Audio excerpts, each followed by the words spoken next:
আসসালামু আলাইকুম, ওয়েলকাম করছি রিয়াসাত আজিম। ভিন্ন ধর্ম মতাদর্শী যারা শুনছেন সবার প্রতি আন্তরিক কৃতজ্ঞতা। এই ডিসকাশনটা আমি তামিম ইকবালকে নিয়ে করতে চাচ্ছিলাম না, যে তামিম ইস্যুতে অনেক ধরনের কন্টেন্টস হচ্ছে, আলোচনা হচ্ছে। সুস্থতা অবশ্যই আল্লাহর অনেক বড় নিয়ামত, এবং অসুস্থ তিনি হয়েছেন, আমরা সবাই প্রার্থনা করেছি। তিনি কামব্যাক করার চেষ্টায় রয়েছেন। ডেফিনেটলি এটা নিয়ে প্রতিদিন আলোচনা করবার কিছু নেই। এবং গতকাল আমি আসলে এই সংক্রান্ত কোনো ধরনের আলোচনা, ডিসকাশন, ভিডিও, কন্টেন্ট কোনোটাই করিনি। তামিম ইস্যুতে এমন একটা সিচুয়েশন যাচ্ছে যে আমি তার সাথে দেখা করার জন্য তার হসপিটালে পর্যন্ত যাইনি। অনেক ঘনিষ্ঠজন, আমি যখন হসপিটালে বাইরে অবস্থান করেছি, আমাকে বলেছে ভেতরে গিয়ে দেখা করে আসো। করিনি, দরকার নেই। খোঁজ খবর নিচ্ছি, ভালো আছে, that's all. Tamim Iqbal come back করুক সুস্থভাবে আমাদের মধ্যে। কিন্তু এখন আসলে নিজেকে ধরে রাখতে পারলাম না। এই কন্টেন্টটা বা এই আলোচনাটা আমার কাছে মনে হয় যে আমি অনেক ছোট মানুষ, আমার জ্ঞানের পরিধি অনেক কম, কিন্তু করাটা খুব উচিত। ধরুন তামিম ইকবালের যে ম্যাসিভ কার্ডিয়াক অ্যারেস্ট হয়েছে, সেটা না হয়ে যদি তামিম ইকবাল অন্য কোনো অসুখে আক্রান্ত হতেই পারে। আমরা অনেক সময় ব্লাড লেনদেন করি, অনেক সময় হিউজ সিরিঞ্জের মাধ্যমে হচ্ছে আহ, কি বলবো, পুশ করা হয়। তারপরে হচ্ছে অনেক ক্ষেত্রে দুর্ঘটনার কারণেও কারো কারো ক্ষেত্রে আপনার রক্ত সঞ্চালনে সমস্যা তৈরি হয়, এবং এগুলোর কারণে এইডসও হয় মানুষের। এখন তামিম ইকবাল বা জাতীয় দলের কোনো একজন ক্রিকেটার অথবা সাধারণ কোনো একজন মানুষ যদি ধরলাম এইডসে আক্রান্ত হয়েছে, এভার কেয়ার হসপিটালের মতো রিনাউন্ড একটা প্রতিষ্ঠানের ডক্টররা বা কোনো একজন পার্টিকুলার ডক্টর, তিনি কি পাবলিকলি সেটাকে প্রকাশ করতে পারেন? তামিম ইকবালের ম্যাসিভ কার্ডিয়াক অ্যারেস্ট না হয়ে যদি ব্লাড ক্যান্সার হইতো, যে ব্যাপারটা আমরা কেউ জানতাম না, হয়তো আমরা হয়তো আশা করতাম তামিম ইকবাল কিছু একটা হয়েছে, সুস্থ হবে, বিদেশে যাবে, তিনি কি প্রকাশ্যে সেটা বলতে পারতেন? পারেন। Tamim Iqbal chain smoker. তামিম ইকবালের সাথে আমার প্রথম দেখা হয়েছে 2009 সালে, এবং প্রথম দেখাতেই তার আমি ইন্টারভিউ করেছিলাম। তখন আমি একটা রেডিও চ্যানেলে কাজ করি। 2013 থেকে তামিম ইকবাল এবং আমার সম্পর্ক খুবই ঘনিষ্ঠ। আমার মতো আরো অনেকেই রয়েছেন আমার সহকর্মীরা, তামিমের সাথে খুব ভালো সম্পর্ক, আমরা সবই জানি। তামিম ইকবাল এখন যেহেতু পাবলিকলি এসেছে ব্যাপারটা যে সিগারেট খান, চেইন স্মোকার, কেউ কেউ ফান করে বলছেন তাইজুল ইসলাম নাকি তাকে সিগারেট সরবরাহ করেন। আমাদের মহান ডাক্তার সাহেব যে তথ্যটা দিলেন, এটার ফলে ন্যাশনাল টিমের অন্য ক্রিকেটাররাও যে সামাজিকভাবে বুলিং এর শিকার হচ্ছে, এটার দায় কি আপনি নেবেন? তামিম ইকবাল যে সিগারেট খান, এটা মিডিয়ায় এত নিউজ হয়, এত ভিউজ হয়, এত ধরনের রিলস তৈরি করা হয়, কখনো তামিম ইকবালের পুরো 17 বছরের ক্রিকেট জার্নিতে কখনো কোনো নিউজ হয়েছে তামিম ইকবাল কখনো প্রকাশ্যে কারোর সামনে একটা সিগারেট খেয়েছে? তামিম ইকবালের ফ্যানরা পর্যন্ত কি জানে? তামিম ইকবালের হেটার্স যারা ছিল, সাকিব আল হাসানের ভক্ত যারা ছিল, মানে যারা সাকিব আল হাসানের ভক্ত তামিম ইকবালের হেটার্স ছিল, কথাটা যদি এইভাবে বলি, এখন সাকিব তামিম এক হয়ে গেছে, আমরা সবাই এক, তারা পর্যন্ত তামিম ইকবালের কখনো স্মোকিং নিয়ে কথা বলেছে? বলে নাই ভাই, কেউ বলে নাই। তামিম ইকবালের ক্যারিয়ার যখন তামিম শেষ করেছেন, ঠিক তখন বাংলাদেশের সবচেয়ে উন্নত হসপিটালের ওই পার্টিকুলার ডিপার্টমেন্টের একজন অধ্যাপক, তিনি এটা পাবলিক করে দিলেন তামিম ইকবাল চেইন স্মোকার, এবং তাকে আমরা না করছি, সিগারেটের পরিবর্তে ভেপ খাওয়া যায় কিনা বা নেওয়া যায় কিনা সে ব্যাপারেও ডিসকাশন হয়েছে। তামিম ইকবাল আবদার করেছে, সেই আবদার আমরা রাখি নাই, এবং তামিম ইকবালকে সুস্থ জীবনে ফিরতে হলে স্মোকিংটা বাদ দিতে হবে। খুব জরুরি ছিল।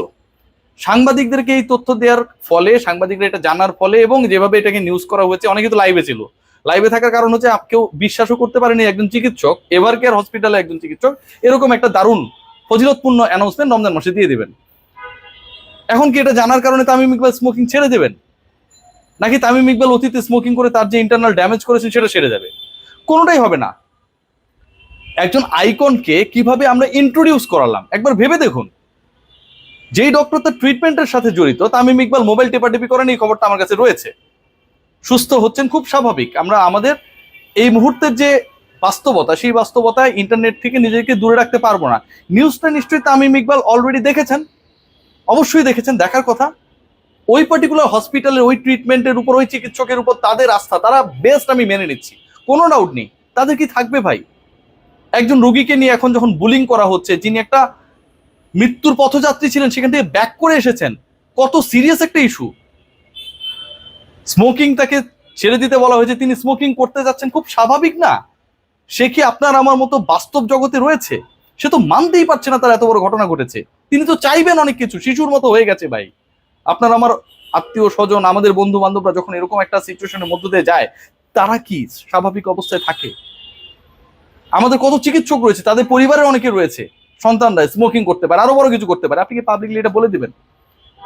ব্যবস্থাপত্র তাহলে তো ইন্টারনেটে পাওয়া যেত পরীক্ষার রেজাল্টের মতো। এসএসসি পরীক্ষার রেজাল্ট হয়েছে, আপনি রোল নাম্বার জানেন, আপনি সার্চ করেন, আপনি কোনটায় ফেল করেছেন, কোনটায় পাস করেছেন, কোনটায় এ প্লাস পেয়েছেন, গোল্ডেন পেয়েছেন নাকি নর্মাল এ প্লাস পেয়েছেন, সবকিছু চলে আসবে। তাহলে কি চিকিৎসার ব্যবস্থাপত্র, একজন চিকিৎসকের দায় দায়িত্ব সবাই ইন্টারনেটে ফল প্রকাশ করার মতো, প্রতিদিনের ডেইলি পত্রিকার মতো হয়ে গেল? এটা কি একজন চিকিৎসক পারেন? আমাদের যারা জুনিয়র চিকিৎসক, যারা তামিমকে সুস্থতার ক্ষেত্রে বিশাল একটা রোল প্লে করেছেন, উপরে আল্লাহর একটা বড় ভূমিকা ছিল, সেই চিকিৎসকরা পর্যন্ত, কেপিজে হসপিটালে সেই চিকিৎসকরা, তারা কিন্তু একবারের জন্য মুখ ফুসকে, আমাদের জুনিয়র কনসালটেন্টরা, চিকিৎসকরা, অসাধারণ চিকিৎসক, অসাধারণ কর্মী বাহিনী, তারা কিন্তু একবারের জন্য বলেন নাই তামিম ইকবালের ম্যাসিভ কার্ডিয়াক অ্যারেস্টের এগেনস্টে কাজ করেছে হচ্ছে স্মোকিং, তারা একবারের জন্য বলেন নাই। সিনিয়ররা কেপিজি হসপিটাল থেকে যখন আমরা ঢাকায় এলাম, ঢাকায় আসার পর যখন বেস্ট হসপিটালে ট্রিটমেন্ট শুরু হলো, আরো বেস্ট ডক্টরদের আন্ডারে যখন ট্রিটমেন্ট শুরু হলো, তারা এসে পাবলিকলি অ্যানাউন্স করে দিলেন তামিম ইকবাল স্মোকিং করাটা ভাই নাগরিক পার্টির কোন নেতার 165টা গাড়ি নিয়ে শোডাউন করা না, যে আপনি চাইলে বলে দিতে পারেন, আপনি চাইলে নিউজ করতে পারেন, আপনি চাইলে মিমস বানাতে পারেন। 17 বছরের ক্যারিয়ারে তামিমের এই ইস্যু নিয়ে কখনো কথা হয়নি। তামিম যেটাই করুক না কেন, তামিম সেটাকে তার ফ্যানরা আঘাতপ্রাপ্ত হোক সেটা করে নাই। সাকিব আল হাসানের ফ্যানরা পর্যন্ত এটা জানে না, সাকিব জানে, আমরা জানি, সবাই জানি, কখনো কোনো নিউজ এটাকে নিয়ে নিউজ করে নাই। কথা হয় না যে বাংলাদেশে কেন কেন যারা একটু সম্ভ্রান্ত, যাদের সেই অ্যাবিলিটি রয়েছে, তারা বিদেশে গিয়ে ট্রিটমেন্টটা নিতে চান? কারণ এই যে প্রাইভেসির জায়গাটা, এখানটায় যে আমরা আসলে রক্ষা করতে পারি না, বেস্ট হসপিটাল, বেস্ট ডক্টররাও পারি না, সেটা একটা অন্যতম কারণ। আমার কাছে এখন মনে হচ্ছে জাতীয় দলের একজন ক্রিকেটারের কিছুদিন আগে সার্কামসিশন করা হয়েছে, বোঝেন তো, মুসলমানি করা হয়েছে, সিরিয়াসলি, নাম বলবো না, যদি এটা এভার কেয়ারে হতো তাহলে হয়তো এটাও পাবলিকলি চলে আসতো, মিমস তৈরি করা হতো, কোন ডাক্তার করেছে তার কাছে মনে সিরিয়াল লাগতো যে আমার বাচ্চাকে ওটা করিয়ে দেন। খুব দুঃখজনক যা হয়েছে, এভাবে চলতে পারে না। আমাদের সবারই মুখে তালা দেওয়া উচিত। একজন রোগীর ইন্টারনাল ইস্যুস আমরা পাবলিক করার মাধ্যমে কি পেতে পারি? আজকে যেই ডক্টরের আন্ডারে তামিম ইকবাল, তিনি কি সেই কনফিডেন্স নিয়ে নেক্সট ভিজিটে যখন ডক্টর যাবেন তার সাথে সৌহার্দ্যপূর্ণ আচরণ করার সেই কনফিডেন্সটা পাবেন? সবকিছু খুলে বলার সেই সাহসটা পাবেন? প্রপার অ্যাসিস্ট্যান্সটা সেই ডক্টর যদি চান তার রোগীর কাছ থেকে, তিনি বা তার পরিবার কি সেটা দেবেন? দেওয়ার অবস্থায় কি সেটা আমরা রেখেছি? আমি অনেক ছোট মানুষ, আবারও বলছি, আমি অনেক প্রশ্ন করে ফেলেছি হয়তো। এই প্রশ্নগুলো অনেকে চিকিৎসার আঙ্গিকে, চিকিৎসকের আঙ্গিকে হয়তো বলবেন যে তুই বেটা কে এইসব বোঝা, তুই মেডিকেলে কি বোঝোস, বলবে আমাকে, আই অ্যাকসেপ্ট। বাট তামিমের জায়গায় আমি আপনি একবার নিজেরা চিন্তা করে দেখি, আমরা একটা জটিল অবস্থার মধ্যে রয়েছি। আপনার আমার ইন্টারনাল সমস্যা পাবলিকলি বলে ফেলা হচ্ছে, লাইভ হচ্ছে নিউজে, এবং সেটা নিয়ে মিমস তৈরি করা হচ্ছে। Just think about Taijul Islams contribution. ছেলেটা ঠিকভাবে গোসল করার টাইম পায় না, জানেন, দরজার পাশে বসে থাকে। আজকে তাকে নিয়ে মিমস হয় যে তিনি সিগারেট সাপ্লাই করার জন্য তামিমের হসপিটালে সবসময় ওয়েট করেন। আমরা এই সিচুয়েশনটা তৈরি করেছি। Hats off to those doctors যারা আসলে এই প্রাইভেসিগুলো রক্ষা করতে পারে না। আর কি বলবো।